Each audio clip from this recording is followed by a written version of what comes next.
Could you please help this new channel by liking and subscribing? As you see, most of you listening are not subscribing. It will really help the channel grow.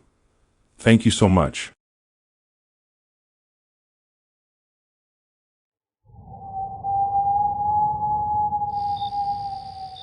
It was a dark and gloomy Friday night as I set out on a long drive from the city to my grandma's place in the country.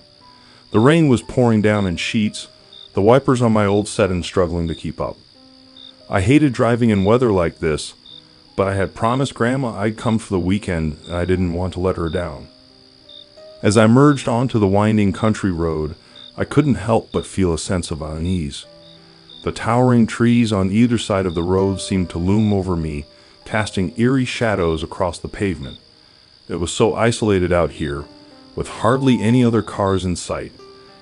Just me, the howling wind, and the relentless patter of rain. About 20 minutes into the drive, I noticed a car in my rear view mirror. At first, I didn't think much of it. Probably just another driver taking the same route.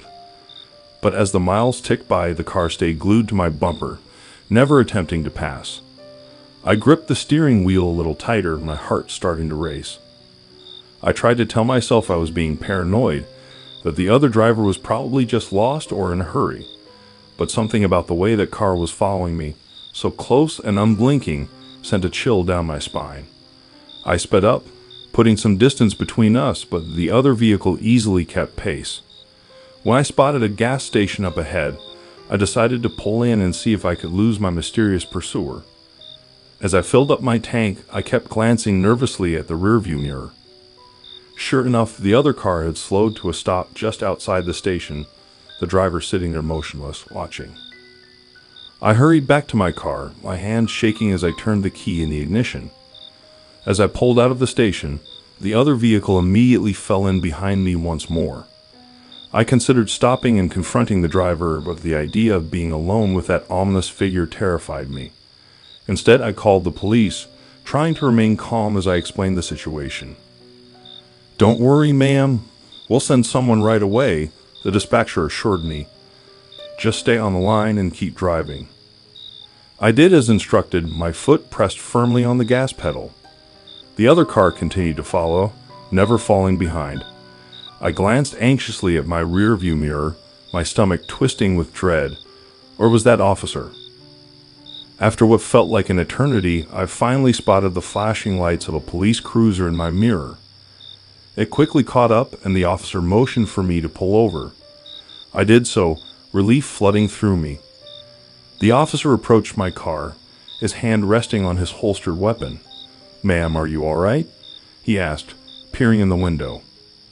I quickly explained everything that had happened, my voice trembling. "That car has been following me for miles. I have no idea who they are or what they want." The officer's expression hardened. "Don't worry, we'll go after that vehicle," he said firmly. He radioed for backup and then sped off, chasing after the car that had been tailing me. I sat there, heart still pounding, wondering what the hell was going on. Was that driver just some random weirdo, or was there something more sinister at play? Part of me was tempted to just floor it and get to Grandma's as fast as possible, but I knew I needed to wait for the officer to return. After about 15 minutes, the police cruiser reappeared, followed by another one. The officers approached me again. "We lost them, but we put out an APB," one of them said. "You're free to continue on your way, ma'am. Just be careful out there." I thanked them and slowly pulled back onto the road, my nerves still on edge. I gripped the steering wheel tightly, constantly checking my rear view mirror. But the road ahead of me remained empty. As I neared Grandma's house, the fear and adrenaline started to subside. I pulled into the driveway and hurried to the front door, eager to be in the safety and comfort of my grandmother's home. She greeted me with a warm hug, sensing something was off. "What's wrong, dear?" she asked, her brow furrowed with concern. I explained the whole ordeal, watching as her eyes widened in alarm. "Oh my goodness, how frightening!" she exclaimed. "Well, you're safe now. Come in, come in." I followed her inside, grateful to be away from the dark, ominous road. As I sipped a cup of hot tea, my mind raced, wondering who that driver was and what their intentions had been.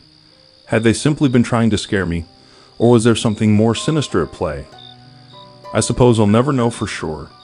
All I know is that it was hands down the scariest road trip I've ever taken. From now on, I think I'll be sticking to the highways, well lit and populated. No more isolated country roads for me, especially not at night.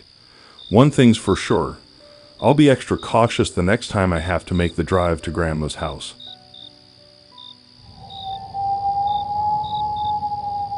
The drive from my sister's place back home was always a long and lonely one, especially on a dark and dreary night like this. Rain poured down in sheets, the thick fog rolling in and obscuring my vision. I gripped the steering wheel tightly, squinting through the haze as I navigated the winding country roads. My headlights barely cut through the dense mist, and I found myself going much slower than usual, hyper-focused on keeping the car between the lines. After about an hour of this nerve-wracking drive, something strange started to happen. The dashboard lights began flickering, and the engine seemed to be losing power. I frowned, giving the gas pedal a few pumps, but the car only seemed to slow down further. "Aw, come on, don't do this to me now," I muttered under my breath, glancing around anxiously. There wasn't a soul in sight, just the endless, eerie gray of the fog. I didn't have a good feeling about this.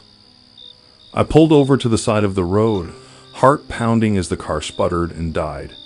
The headlights went dark, plunging me into an unsettling blackness. All I could hear was the patter of rain and the faint hum of the engine struggling to stay alive. Hands shaking, I fumbled around for my phone, hoping to get a signal so I could call for help. But as I brought the screen to life, I realized with a sinking feeling that I had no bars. Of course, because that's just my luck. I sat there for a moment, trying to gather my wits. Okay, think. What do I do now? I couldn't just sit here in the dark, waiting for someone to come along. Who knows how long that would take, and I certainly didn't relish the idea of being stranded on this lonely road in the middle of the night.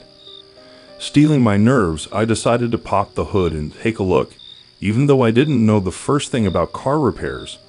Maybe I could at least figure out what was wrong and call for a tow. As I stepped out of the car, I was immediately hit by the chill of the damp air. The fog was so thick, I could barely see more than a few feet in front of me.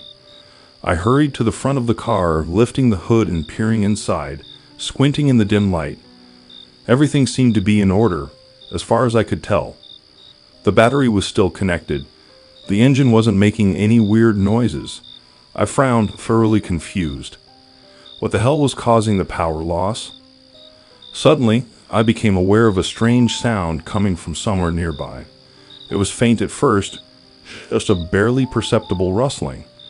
But as I strained my ears, it seemed to be getting closer. I froze, my heart pounding. What was that? Was there someone? Or something? Out there in the fog? I strained my eyes, trying to peer through the thick mist, but I could see nothing. The strange noise continued, growing louder and more erratic. It sounded almost organic, like the shuffling of some large, unseen creature. I felt a chill run down my spine, a primal fear gripping me. Without a second thought, I slammed the hood shut and hurried back to the car, fumbling with the door handle in my haste. I threw myself inside, locking the doors behind me. My hands were shaking as I reached for the keys, desperate to get the engine running again. But when I turned the ignition, nothing happened. The dashboard remained dark, the car completely lifeless. I let out a frustrated growl, pounding my fist against the steering wheel. Of course, why would it be that easy? I sat there in the oppressive silence, heart racing as that strange, unsettling noise continued outside. It was getting closer, I was sure of it. Whatever it was moving towards me, slowly but surely. I glanced around wildly, searching for anything I could use as a weapon. My eyes landed on a flashlight in the glove box, and I quickly grabbed it, clutching it tightly in my hand. It wasn't much, but it was better than nothing. As the noise grew louder, I steeled my nerves and cautiously peered out the window, shining the light into the fog. At first, I saw nothing. But then, in the distance, a shadowy figure began to take shape, moving towards me with unsettling fluidity. I gasped, my grip tightening on the flashlight as panic surged through me. Whatever that thing was, it was big, much larger than a person.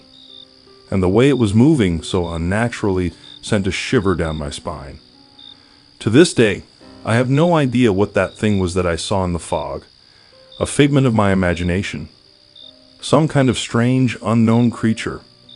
I guess I'll never know for sure. All I know is that I'll never forget the sheer terror I felt in that moment, trapped in my powerless car, face to face with that horrifying, otherworldly being. And you can bet I'll be taking the highway from now on, no matter how much longer it takes. Anything to avoid getting stranded on those lonely country roads, where who knows what kind of nightmarish things might be lurking in the darkness.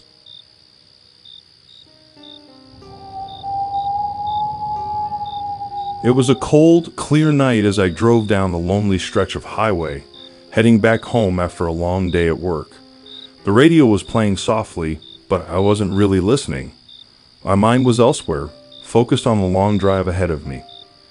As I rounded a bend, something up ahead on the road caught my eye. At first, I thought it was just a shadow or maybe a stray animal. But as I got closer, I realized it was a person, a young girl, standing in the middle of the road, unmoving. I slammed on the brakes, my heart pounding. The car screeched to a halt just a few feet from where the girl stood. For a moment, we just stared at each other, frozen. Then she started moving, slowly walking towards my vehicle. I'll never forget the sight of her, pale as a ghost, with long, tangled hair that obscured her face. She was wearing a tattered white dress, the hem caked with dirt. Her movements were jerky, unnatural, like she wasn't quite human.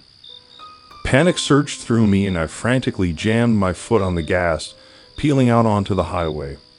I didn't dare look back, my eyes fixed straight ahead as I sped away. But in my rearview mirror, I could see the girl standing there, watching me go. My hands were shaking as I drove, my pulse pounding in my ears. What the hell was that? Was it even real, or had I just imagined the whole thing? Part of me was convinced I'd hallucinated the entire encounter. But the more I thought about it, the more convinced I was that what I'd seen was real. The girl had been so otherworldly, her movements so unnatural, and the way she just stood there staring at me, it sent a chill down my spine. I kept glancing nervously in my mirrors, half expecting to see that ghostly figure reappear. But the road behind me remained empty, save for the occasional passing car. As I neared my neighborhood, the panic and adrenaline began to subside, replaced by a deep sense of unease. When I finally pulled into my driveway, I sat there for a moment, staring ahead blankly. Then, I rushed inside, locking the door behind me. I paced around my living room, my mind racing. What the hell had I just seen? Was it some kind of supernatural entity, or had I simply been so tired and on edge that I'd imagined the whole thing? I tried to tell myself it was the latter, that my mind had just been playing tricks on me. But deep down, I knew what I'd witnessed couldn't be explained so easily. I spent the rest of the night jumpy and on edge, jumping at every little noise. I barely slept, my thoughts consumed by that ghostly girl on the road. And when I did finally drift off, I dreamt of her, her pale, blank face, her jerky, unnatural movements. The next day, I found myself reluctantly getting back in my car, dreading the drive home. As I merged onto the highway, I scanned the road nervously, half expecting to see that girl again. But the stretch of road ahead of me remained empty, save for the occasional car. Still, I couldn't shake the uneasy feeling that something was out there watching me. I kept glancing in my mirrors, my heart racing every time I saw a figure in the distance. When I reached the spot where I'd seen the girl the night before, I slowed down, my eyes scrutinizing every inch of the road. But there was nothing. No sign that she had ever been there. I let out a shaky breath, relieved but also deeply unsettled. As I pulled into my driveway later that night, I sat in my car for a long moment, staring ahead blankly. I didn't want to go back out there, didn't want to risk seeing that ghostly figure again. But I knew I couldn't avoid it forever. Over the next few days, I found myself taking different routes home from work, trying to avoid that stretch of highway. I'd go miles out of my way just to bypass the area where I'd had my encounter. It was irrational, I knew, but I couldn't shake the feeling that the girl would be waiting for me there. Weeks passed, and eventually, the memory of that night started to fade, replaced by the stresses of everyday life. I still thought about it sometimes, but the sheer terror I'd felt had subsided, replaced by a lingering unease. Then, one night, as I was driving home from a late shift, I rounded that familiar bend and my breath caught in my throat. There she was, standing in the middle of the road, just as before. I slammed on the brakes, my heart pounding in my chest. The car screeched to a halt, and for a moment we just stared at each other. Then she started moving towards me, her movements jerky and unnatural. I didn't even think. I just threw the car in reverse and floored it, peeling out onto the highway. I didn't stop driving until I reached my neighborhood, my hands shaking the entire time. As I sit here now, safe in my home, I can't help but wonder what that girl was and why she keeps appearing to me on that lonely stretch of road. Is she some kind of supernatural entity? Or is it all in my head, a product of my own fear and imagination? I honestly don't know. All I know is that I'm terrified to drive that way again. Whatever that thing is, I don't want to risk encountering it. From now on, I'll be taking the long way home, even if it means going miles out of my way. Anything to avoid that haunted road and the ghostly girl who lurks upon it. Thank you all for listening in. If you haven't already, then please like and subscribe and help this new channel grow. It's free and means a lot.